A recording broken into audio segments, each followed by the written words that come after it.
So I went to the rugby field, obviously hoping I was going to be a back coming from soccer, even though I'd have to put on a good few pounds. And they put me straight in the front row as tight head. We seem to peak the year before World Cup every single time World Cup comes around. And I think you can be scrummaged as much as you want. You can get your coach as much as you want. But until you find out your own little way to do it, and right, this, I've got to go this way, this, got to do that. When you find out that, and you think, geez, I am actually pushing them forward. And it's only when I actually started bringing around and showing rugby teams and rugby players. And we sat in the car after a meeting and she just said, right, you're right, I think we have something here. And I was like, well, I'm right, fair enough. Yeah. I take that, I don't care. I think the minute I stepped on a practice field for rugby, the calling happened. An 8-year plan to be on the team. And I was in it within 2 years. Don't wait until you are a pro to be a pro. Right. And I walk around with a rugby ball sometimes and they're like, what is this child on? It looks like it was heavy. Yeah. It's up. It's not up. You know, that's the first time I played like professionally. I'm making rugby money. How can I make money outside of it? And there's 2 Scottish guys and they said, oh, you're here for the movie. That rugby is a game for all shapes and sizes, all cultural aspects. He looked at me and he says, you guys are awesome.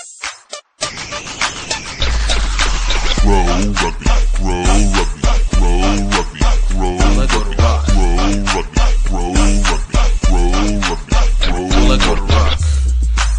Yo, what's up, everybody? Welcome to another great episode of Grow Rugby. My name is GiftTime Ebelu, and this is the show where we speak to people about the opportunities that they have found, created, or taken advantage of via rugby.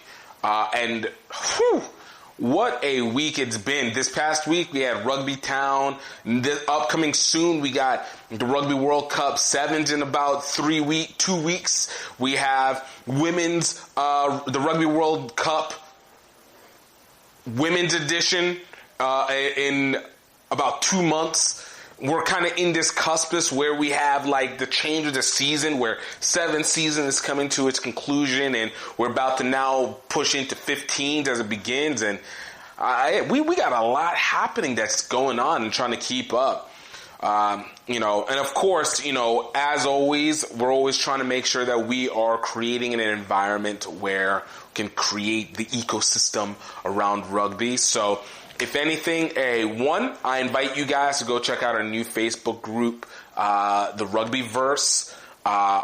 And basically we want to be able to start developing in an area where people from within the rugby community can share their things that are built around the rugby community. That's not just simply in coaching and playing, but is things that add into making rugby a better environment for everything and helping the development and evolution of the sport in many ways. You guys, Facebook.com/ I think the Rugbyverse, something to that effect.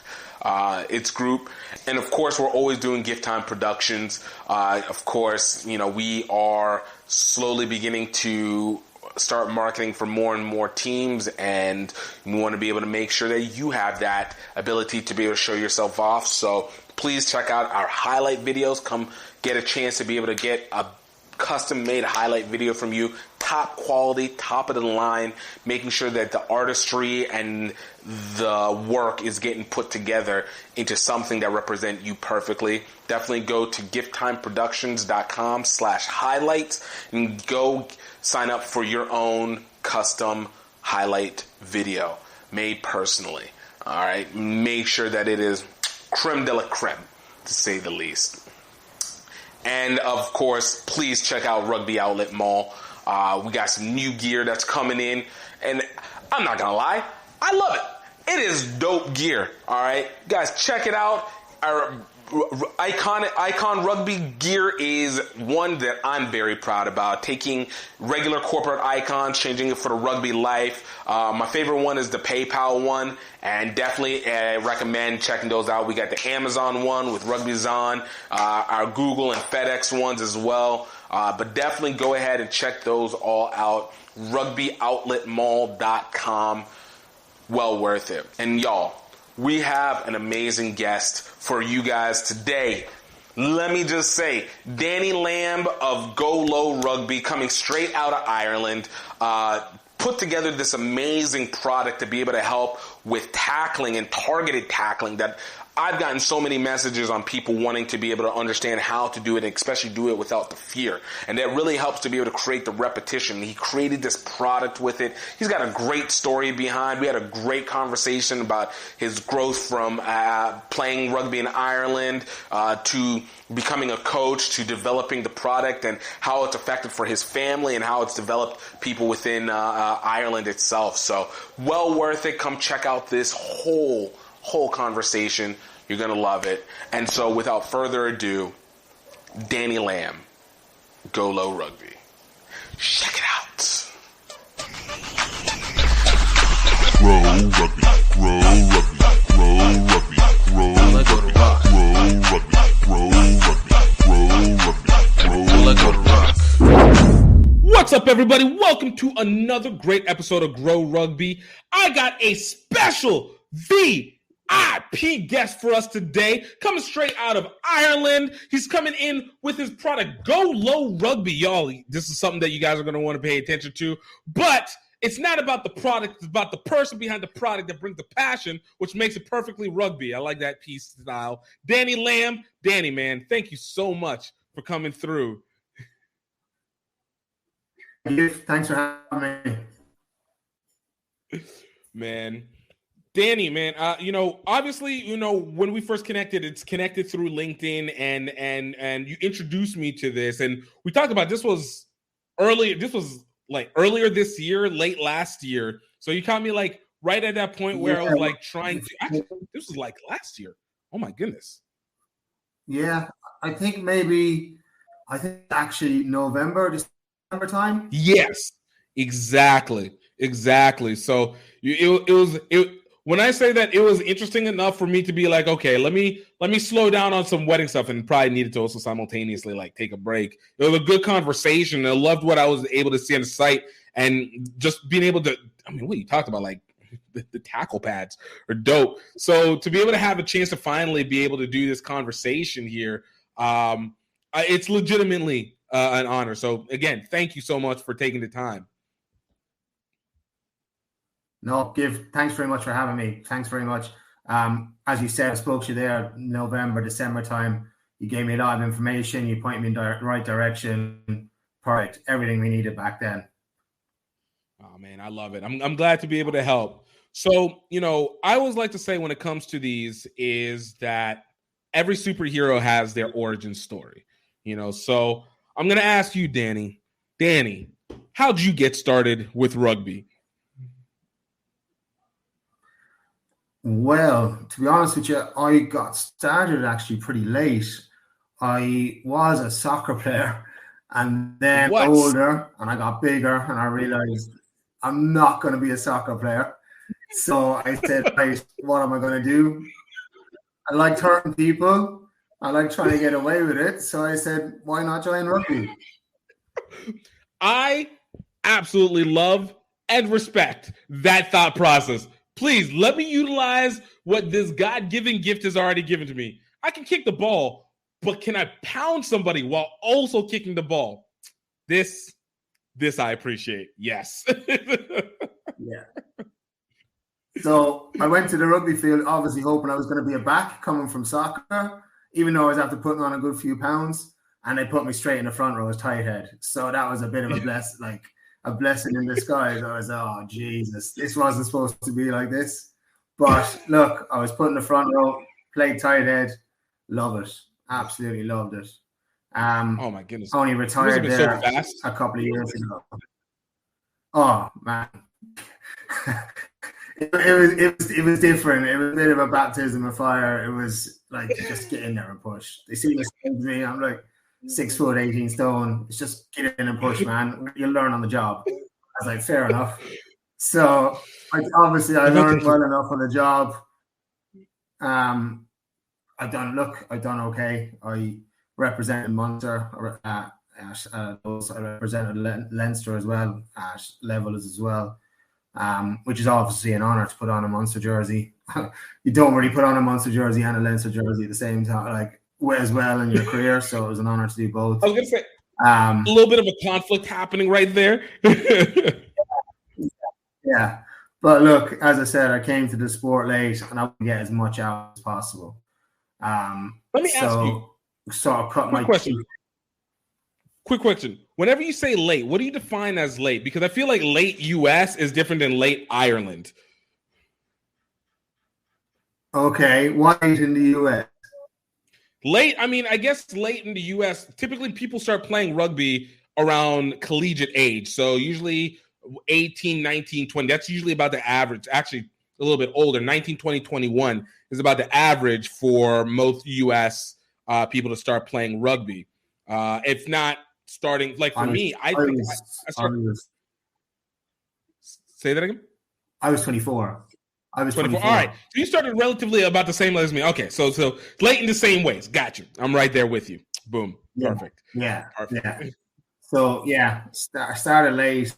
I moved out. I moved. I was living in the town. I moved soccer in the town. I don't know. You heard football? Have you ever heard of them sports? Irish sports? Of like Celtic football and Gaelic football and such. You said it's Gaelic football and hurling. Yeah, every Irishman has to play Gaelic football and hurling. So like, I was playing that. Moved to a new town. I was like, look, I'm not fast enough to be a footballer. I'm not skillful enough to be a hurler. Just play rugby. So the way of getting to know people, I just said, look, I'll just take up this rugby now. Let's see what it's about. Like,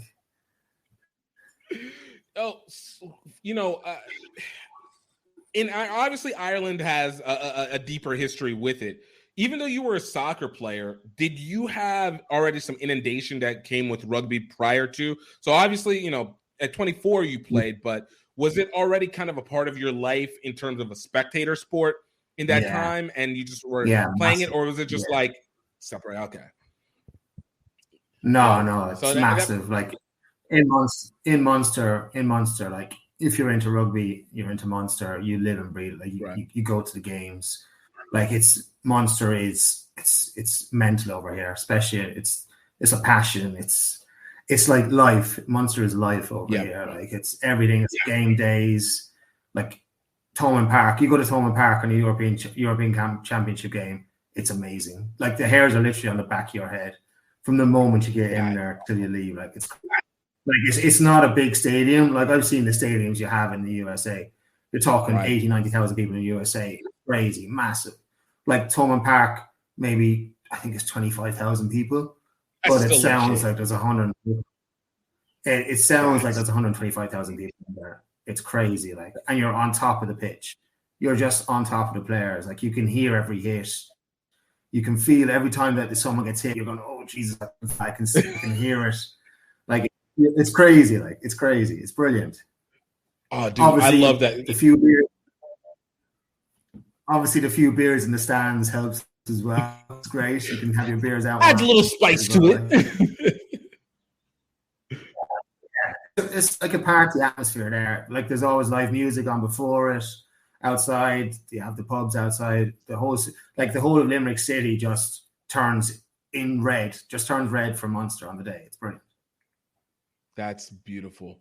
It's always funny because I didn't really. I've experienced a lot of rugby in my time, but obviously most of it has been very U.S. centric in terms of even in the international level. And it wasn't, albeit this wasn't Ireland, but it wasn't until I did the Rugby World Cup a couple of years for the 2019 year, and we ended up going to Australia, Wales. I know, once again, not the same Ireland, but it was the energy. Like for a typically U.S. versus whoever game, like there's an energy. Even like when we did U.S. versus New Zealand way back in like 2014, there was an energy, but it didn't have that like where it shakes the soul. You know what I'm talking about? Like where you feel like the vibration of the air and you're like, oh, there is a moment about to happen here. And throughout the game, that moment is consistently there. And you just feel it. I felt it for football games, LSU games particularly, but hadn't felt it for a rugby game until I went to that. And I was like, okay, I get this. This makes all the more sense to me as to not to why people like it, but to how real it actually is when you're playing at a tier 1 level, you know? I went to the 2015 World Cup, Ireland against France in the Millennium Stadium. It was the best day in rugby ever. They had the roof closed. Like, if I don't know, can you remember the match? Ireland. I remember the match vaguely. France. It was Paul O'Connell's last. He got injured. Paul O'Connell got injured. His hamstring got torn from the bone. I think 2 other people got injured. So I can't remember. Was it Sean O'Brien and I can't remember who it was, but I remember it was Paul because I was at Paul's last game, and it was everything was gone. Every sound was multiplied by like you couldn't talk there, and so I had to spend 3 days in the back of a transit van. That's where I slept for 3 days because all the hotels were packed. The city was on lockdown, and it was amazing. We all got the ferry over from Ireland. The crack on the ferry on the way over, the crack on the ferry on the way back. It was best weekend ever. But that's when you realize, we're the best fans in the world. Irish fans are the best fans in the world. I can see it. I can believe it. Especially now that you guys hit that number 1 spot finally for the first time in a long time. Or if not ever. When's the last time Ireland was like consistently number 1 for consecutive weeks now? This would be the first time, correct? Yeah. Yeah. First time we ever beat the All Blacks in New Zealand. Yep.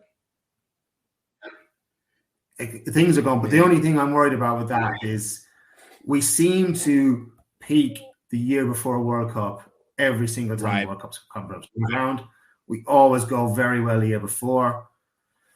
Then other teams seem to study us, realize what we do, and it just bottoms out every single time we go to a World Cup. It just doesn't seem to work for some reason.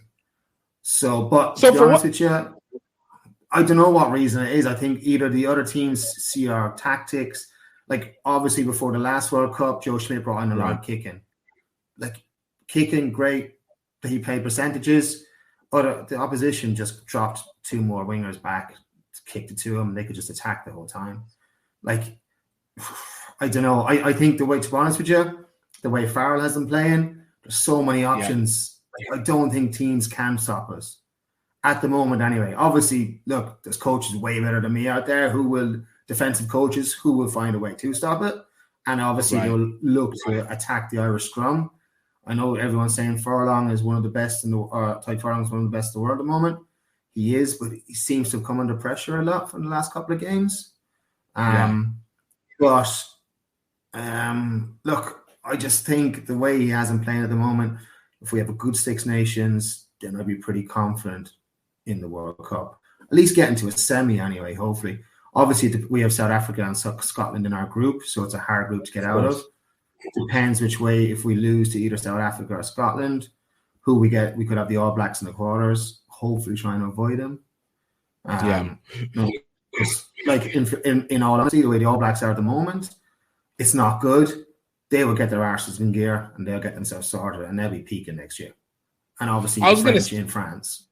Yeah, I was gonna say, because the biggest thing, whenever you spoke about, like, especially the peakness that comes right before the Rugby World Cup, obviously we saw that with the All Blacks from 1987 up until 2015, basically still having that same thing. Number 1 in the world, always peaking right before Rugby World Cup, and then when it mattered most, it faltered down. I think the difference that comes with this one is, for you guys with Ireland, I think 2014 going to the 2015 year, I think this was the first, you guys were almost kind of in a comeback, because I don't feel like Ireland was as strong as this until they beat the All Blacks in 2016 in Chicago.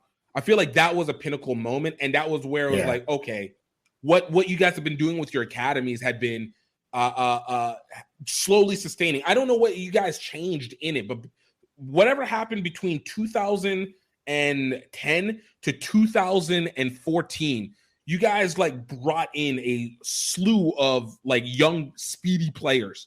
and somehow just you guys have been working that up. And 2016 was like the first hit, and then all of a sudden it's just been steady increasing. Even 2019, I would think, is more of a result of the shock value of how much you guys had been able to improve. And this run now, I think you guys have a sustainable, an actual sustainable, a consistent attack. France being obviously your biggest, rival, in my opinion, right now. France being it just because of the level of athleticism that team has.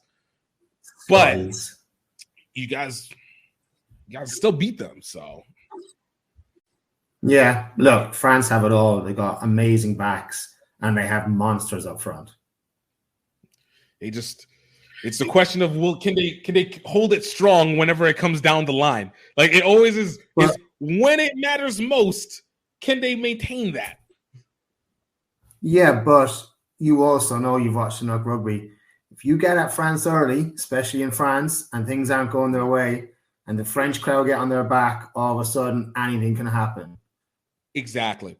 That's the follow through that I say always happens with France. It's the one reason why I never really trust France to take it over the top, because, as you said, they're almost consistently one of the most talented teams in the world. Almost consistently, every position has a top player, or at least a dynamic player that can make plays. But it's a mental thing that always seems to happen with France. Always mental, and where it falters. That's why even with the Six Nations, I wasn't really strong on like where France winning, because I was always like, okay, when are you guys going to falter when it matters? They didn't do it so much in the totality. Yeah. I guess they can, but it was still like I'm always suspect on what happened whenever the breakdown occurs. What happens whenever you guys are not able to? But to be honest, I think that the biggest advantage Ireland has is that the IRFU employ the players, not the clubs. So it's the IRFU that are paying the guys' wages, whereas in France, the clubs try to get as much flesh as they can, and basically the international team, it used to be a bit of a hindrance on the clubs because they were taking their players. The top 14 was still going on while the Six Nations was going on. Same in England. So like I think the IRFU actually look after their players better. They get a lot more downtime. They get treated better than they would do if they were over in France. Now, obviously, they go to France, you get way more money. It's better if you have a shorter career. But if you want longevity, you want to be looked after better, and you're Irish, stick in Ireland. So kind of speaking into the support of players, obviously having played a professional level, first I want to ask you, whenever you started playing, what was that first feeling? When was the moment that you were like, I think I understand this game? Because to be able to put on the Leicester and the Munster jersey, like that means you were playing. You were playing. For you, when was that moment where it clicked for you? Because it differs obviously from being a spectator and then analyzing it and then being on the pitch. When was it that you were just like, all right, I get this game. I can do this? Probably when I packed down in my scrum and I wasn't getting pushed backwards for the first time. I was like, what? I'm not a scrum. We were starting forward. And I was like, okay, I can scrummage. Like the rest of the game, I found okay, I adapted to pretty quickly. But just tight head, and they call it the dark arts, don't they, in the front of the scrum. I had so much coaching at scrummaging, like people trying to tell me, do this, do that. And I think you can be scrummaged as much as you want. You can be coached as much as you want. But until you find out your own little way to do it, and I've got to go this way, I've got to do that. When you find out that, and you think, geez, I am actually pushing them forward, this is working. It's like, yeah, it's good. As you know, props are hard to come by, especially props who can win scrums. As you've seen from the last World Cup, the South Africa won the World Cup because they absolutely destroyed England. So you can't get props. Good props, especially around Ireland, hard to come by. So I suppose if I was played any other position, I wouldn't have been anywhere near the jerseys that I wore. But luckily, I got good coaching, and I just took to it. So I was happy. It's good. That's legit. And from that point, do you feel like, you're seeing how it is in the coaching, especially coming in at 24, you're seeing the coaching, you're seeing how the structure is. As your career progressed, what were some of the things that you felt like also not so much added to the skills, because you kind of spoke on it, but was missing in the instruction of being able to win those scrums? Why it's so much more difficult to be able to find those, those tight heads, find those props that can make that immediate impact so difficult? Like, what were you seeing that maybe was like, okay, this coach told me this, but on average, people were saying this this instruction, it doesn't work the same? Yeah, look, I've had really, really good coaches, scrum coaches, and everyone sort of says the same stuff. It's all the same. Your knees as close to the ground as possible. Keep your back straight. A good, strong, steady sternum. It's like keep looking up in the air. Win the fight. Right. Win the space. Get in there quick. Like it's everything is the same. It's just, can you do it? And it's having the confidence to do it. And it's just like I was talking about. I have a young coming up there now. He's 14. He's about the same size as me already. He just wants to be a prop. All he wants to do. And I just say to him, it's the exact same in a scrum as it is for a kicker. You see a kicker, he puts the ball in the exact same position. He takes the exact same steps. He does the exact same routine.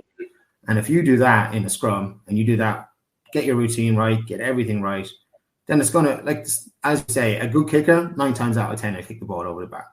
A good prop, 9 times out of 10, he'll win his scrum. If you can win your scrum, that's fine. That's your job done. Like, you're a prop. I'm not expected to run 100 meters in 10 seconds. I'm expected to win my scrum. That's all they want me to do. So if I win my scrum, I'm happy. You've done your work. You've done your job. Obviously, you got to make your tackles, and you got to hit your rucks, and you got to lift in the line out, and you got to be in the line, be in aggressive line. You got to do that. I can come off after losing, and I've spoke to other props. We could come off our pitch after losing and be happy enough with ourselves because we've won our scrums, and we might dominate the other team in scrums. We can give out to the backs because they conceded or whatever it is, but your scrums, win your scrums. Dude, I love that. I love that. So let me ask, so what was the point where it took you from you're playing these professional levels, you've been playing rugby, and you moved into the entrepreneurship range? Like, what was the transition like for you in this? I'm a rugby schools coach in high school over here in Ireland. So I'm teaching in the school the whole time. So obviously with COVID, the rugby stopped. So I was like, I have 2 kids, one's 14, one's 16. Obviously during COVID, we couldn't do much else. We'd be throwing the ball around the back. The 2 young lads, obviously 2 teenagers, be killing each other the whole time, tackled in and all that. So I was just like, when they were tackling, I was just say, lads, just go low in the tackle. Like, obviously trying to get in some good points on the off season, trying to get things right. I just kept saying, lads, you got to tackle lower. We had traditional tackle pads, but the traditional tackle pad doesn't actually, it's not realistic enough. Look, it's great. It does its job. The pad holder can hold the pad. Everything's fine. The ball carrier can run into it, but it doesn't actually show you where to hit. And it hasn't actually changed. The game of rugby over the last 10 years anyway has changed drastically. Like, you cannot hit above the shoulder anymore. You can't go anywhere near the head. When you're tackling, the best place to tackle is around the waist.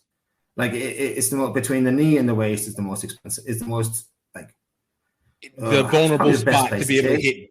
Yeah. Like, it's the best place to tackle. So I was like, surely there's something on the market that I can use even when I go back into the schools coaching that will get kids to tackle around the waist, to get them to tackle better. So I scoured the internet for about a week and I couldn't find anything. And I was like, there must be something. And I was like, no, there's nothing. So I just said, right, I'll try and design something that will make kids, not just kids, but make rugby players tackle in the correct position. So now, quick question. Wait, quick question before you continue. Is to say even make, is entrepreneurship a factor in your family? Is this something that you actually had, or is it just kind of just, again, just curiosity and like, make something do? I've never, ever done anything like this. My father's a painter, like not an artist. He's a painter decorator. My mother is a beautician. Like there was no entrepreneurship in my family. Trust me. Anyone who's seen this product, and anyone's seen me, and anyone who knows me, they all say the same thing. How did you come up with this?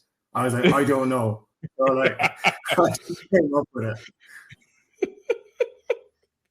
Oh, it was like this. It was just ordained to me. All right. I don't create the idea. I just execute upon it. You know, I like that. I could pretend that I'm a genius. I'm not. Trust me. I've been hit in the head too many times to say I'm a genius. Like if you ask my wife, I forget everything I'm supposed to do. My head is in bit, but I just somehow came up with this. Look, it's from the most. It's the points wherever you don't realize it'll come is where the greatest ideas go from. It's like look, It's obvious. I don't know why it hasn't been done, but whenever you realize, it's like, oh, okay, let's put it together, and you get into great products like this. So, like with the focus has been on day hitting, and I love that you spoke on day hitting because I've talked to a couple of kids who, there's the innate fear, that goes with it. Like they love playing the game and et cetera like that, but that fear of like where to hit, because if you go too low, knocked in the head and the knee. Go too high, you get either stiff-armed or you get thrown off, especially if you don't have the weight to be able to maneuver it. And so like people obviously like that shoulder to the top of the thigh, being able to get the back of the leg and drive down, that's the ideal spot. But if you're not able to like practice doing it correctly, all you just feel like is you're either going to like pull up at the last second or you're going to do the, step to the side and hope to like slow them down kind of thing. So for you, like whatever you're focusing in on creating this, was it off of something that it, obviously you had your experience with it, but was it something that you were just like, okay, this will create the target because you knew how you felt like whenever you would go for the tackle and targeting? Or is it just like, I want to protect this area and just go from there? Look, it's I coach my son. My son's been playing. My oldest son has been playing since he's been 4. So I've coached him the whole way up from 4s. He's under 17s now. Then my second son came up. I've coached him the whole way up. Then I've obviously coached every day in school. And it's the same thing in the same training sessions, especially from the young age. Like obviously 4, 5, 6 don't tackle. But when you get to 7, 8, 9, there's nothing there to teach a young lad where to hit and how to do it safely. So that was in the back of my mind the whole time. Even in schools every day, I'm coaching under 16s in schools every day. And it's still every day I have to say, when we're doing tackling, it's go low, look at the waist, look at your target, look through your hands, visualize, like look, get your feet right. So I was like, instead of just telling people, oh, you should hit here, hit there, I decided, look, let's put something on the ball carrier to give them the target to hit. So I don't have to say, go low, hit here, hit there. All I have to say to them is hit the target. Just hit the target. I tell them to get their head in the right position first, because even if you do hit the target the wrong way, which you put the head across the body, or you just with a flailing arm, if you're not hitting with your shoulder, if you're not getting your body right, if you're not getting the body in the proper position, if you're not getting low enough, if you're not driving through the tackle. So at least if I give them the points, and then I can say, just hit the target. That's all you got to do. Right. It's in their mind. Just hit the target. Just hit the target. Just hit the target. Then when you're playing matches, take off the pads. In their head, they're saying, all I got to do is hit the target. Just hit the target. So I think it's just a way of making it easier on players.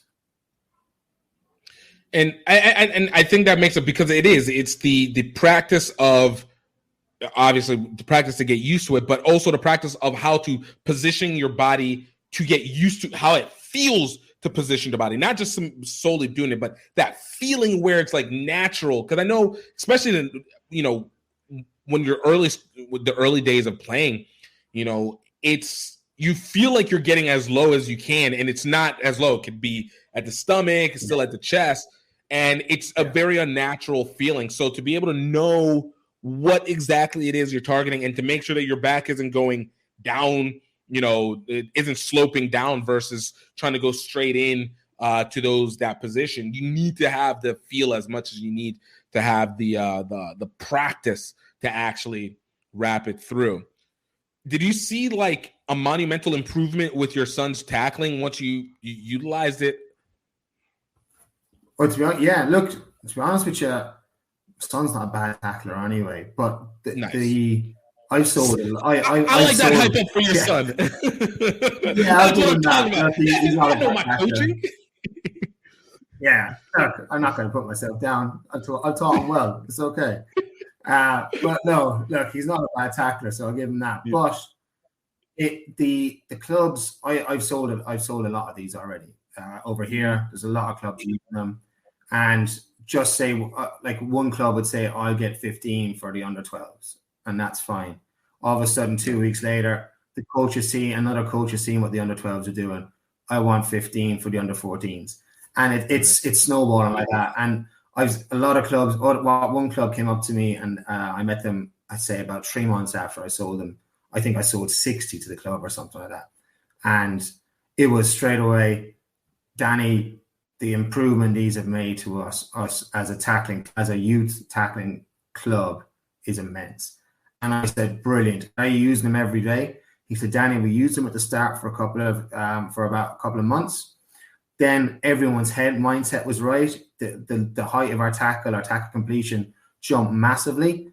If it stops tackling, just say we had a bad training session or a bad match, we put the pads back on to get them focused. So they're seeing the benefits of these straight away. Like the benefits are huge. And it's something simple because you don't have to be a brilliant coach to use these. All you have to do is put them on the players and say, hit the target. So you don't have to be Joe Smith. You don't have to be like Eddie Jones. Just put these on your players, on these youngsters. These are being used at professional clubs over here as well. Like, so it's not just for kids, it's for adults as well. And it's just muscle memory, brain memory, hit here, hit there. And for players and for coaches, it's just put the pads on and hit the pads, hit the target. It's as simple as that. Let me ask this. Whenever the coaches put it on, right? Because, you know, it's one thing with the hand pads. Obviously, you're set to brace yourself against the impact, and the pad absorbs the energy, obviously, but allows the player to feel the hit. Whenever you put on the GoLo pads, you know, they're actually strapped on to the legs themselves. How does the impact? How does the effects of the hit impact let's call them a practice dummy in this situation? How does it impact the person who puts it on? Like, does it create a resistance against them as well, or is it just simply it gives obviously the target for the tackler, but the person wearing them, do they still feel the impact? How did it feel like whenever you were utilizing it, or are you seeing the other coaches? It's like wearing a pair of shorts. It's no different. There's a strap around each leg and a strap around your waist. So the wearer, it doesn't affect the wearer whatsoever. If you go to my website and you see my son wearing them, he's running full tilt, he's stepping, he's moving. So it has no impact on the player who's wearing them whatsoever. Obviously, when you get hit, it only they're literally, I'd say about 5 centimeters thick. I'm just looking at the padding on the legs here. The foam is it's high density impact foam. It's designed to take hits. It's about 5 centimeters on the front of your legs, and it's about 2 to 3 centimeters thick on the side of your legs. So it does take the initial hit. But look, if you're getting hit, it's not taking all of it. It's not taking. You're still going to feel it. You're going to feel everything else, just a small bit less. No, that's legit. That's legit. What was the testing process for you? So like What was the first product like versus what it is now for you? What was that transition like? I should have asked this earlier, but we do things informally here. it was what I contacted a foam company in Ireland, and I got them to send me a block of foam, and I just started shaving pieces of the foam with some duct tape, getting my kids standing still, my wife standing still, and just getting duct taping pads around their legs, around their waists, seeing what they can still move with, seeing the best how to make the angles work so they can run, the best way the foam should be, where the foam should be. It was about a week of that. It was a week of my wife saying, I'm mad, I'm gone crazy, I need to get back to coaching, I need to get back to work. It was my kids telling me, we have to just go away and leave me alone. A week of that. But at the end then I contacted a friend of mine who does computer designs, because I know nothing about computers. I'm surprised I actually managed to open this podcast. So he was trying to contact someone who could do that. So I got a friend of a friend, drew these up on the computer for me. I told him what sort of logo I wanted, what design I wanted on it. Nice. He gave me the design, and then another friend who's involved in manufacturing, he got one made up over in Pakistan and got sent to me, a prototype.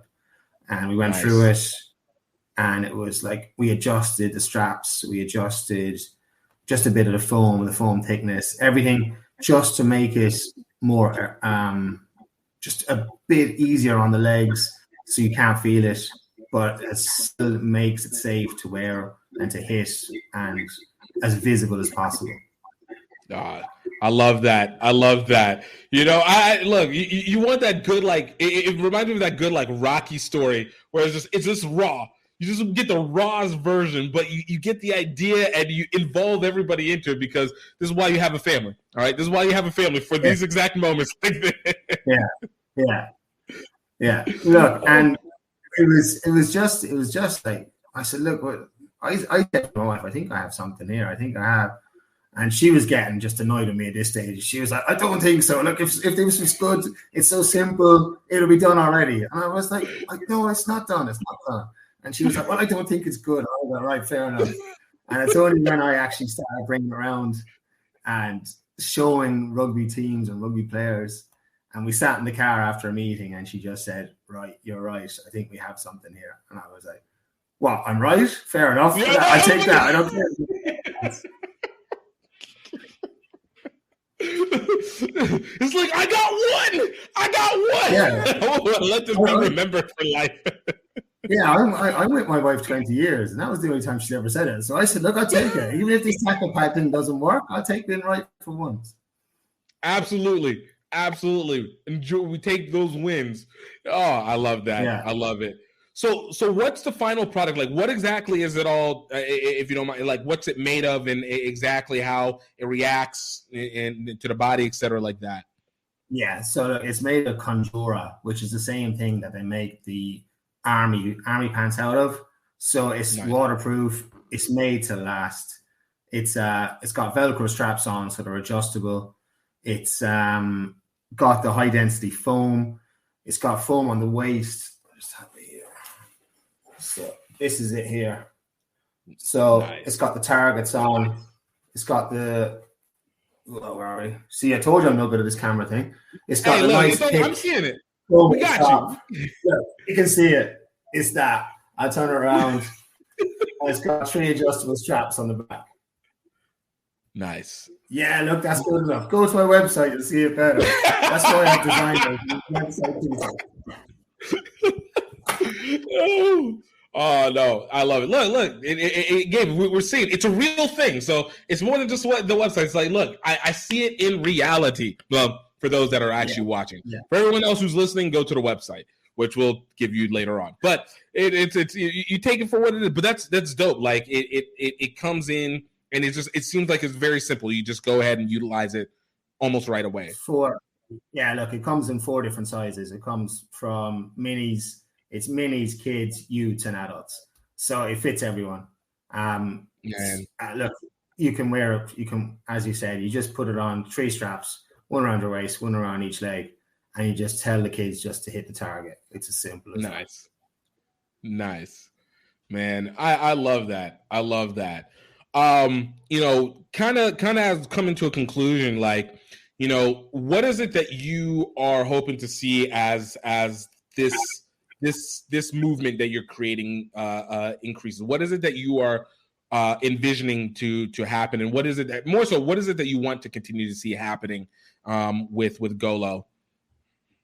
Oh, look, as I said, look, you obviously noticed, you all know, I'm no good at this stuff, okay? So all I want to do... This has been amazing, by the way.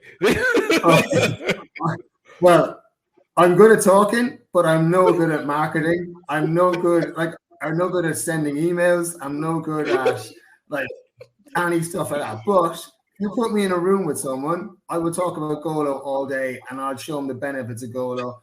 I'll show them why the club needs to have GoLo. My dream would be to get this worldwide. Like, I'm selling them in Ireland, no problem. But, like, obviously, as I spoke to you about this last year, I think these would be good in the USA. Like, the USA, NFL tackling is totally different to rugby tackling. And I just think that, like, any club in the USA who wants to get their players tackling properly, just get a GoLo. It's as simple as that. I'm like, not just the USA, obviously in England, any club who wants to just make it a bit safer on the kids, who wants to get the kids a bit more confident tackling, who wants to have little Jimmy's mother drive in and go, what's that on Jimmy's legs? Oh, it's GoLo. What is that? It's a device that helps kids tackle safer, more accurately. All right, obviously the kids obviously the club wants to make it a bit safer. I'm happy for little Jimmy to play here. Like, it's just a tackle aid to make the game a bit safer for everyone. Nice. I love that. And where can people find the GoLo stuff? Okay, so if you go to my website, www.golorugby.com, all the information's on there.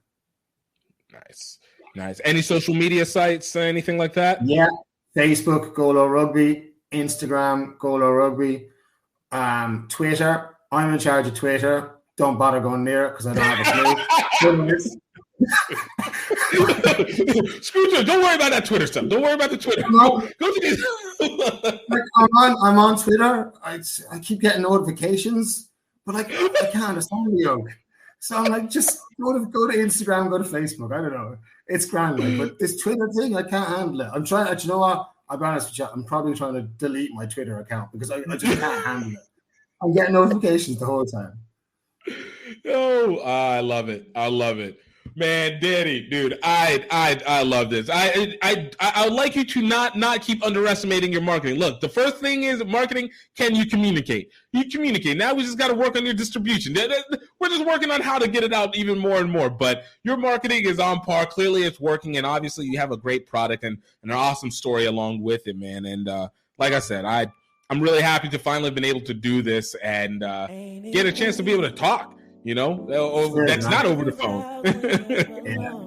Thanks for having. Just another thing, if there is any distributor out there listening, I would love you to contact me. I just any distributor who can see the benefit of these, who wants to bring them into the US, who wants to bring them anywhere, just contact me and we'll have a chat. Anyone who can help, anyone who can do anything, just might just be sitting there and thinking, right, I can help this old Egypt out. He doesn't have a clue what he's doing. I'll give this lad a little help. I'd be happy. Like anyone that just rings me up and says I might be able to do something for you, just contact me. No, I love it. And the best way to contact you is through the website or through social media or what? Yeah, through the website or info@golorugby.com. Perfect. Danny, man, thank you so much for this. Yeah, thanks for having me, man. It's been a pleasure. My first one. I'm not an podcast virgin anymore. I'll have to start listening to podcasts now. Pop the chair. Broke the podcast chair. It took it from me. Happy. Danny, I want to thank you so much for taking the time to jump on here. And guys, please take a moment to go check out some of our other stuff. We got some great conversations. Last week we had Takunda Rusiki of Howard Rugby Women. Before we had Kasechi Chiranganji of Kiro Sports, rugby marketer, and we had such a long list of people, over 60 episodes to look and more to come. I hope you guys get a chance to just like really delve into it. And also, by all means, when it's all said and done, you guys are listening, you're going on your day-to-day, I tell you, please, please, please, don't forget that I hope that you're happy, that I hope that you're healthy, and most importantly, I hope that you know that you're highly favored. Until next time, cheers.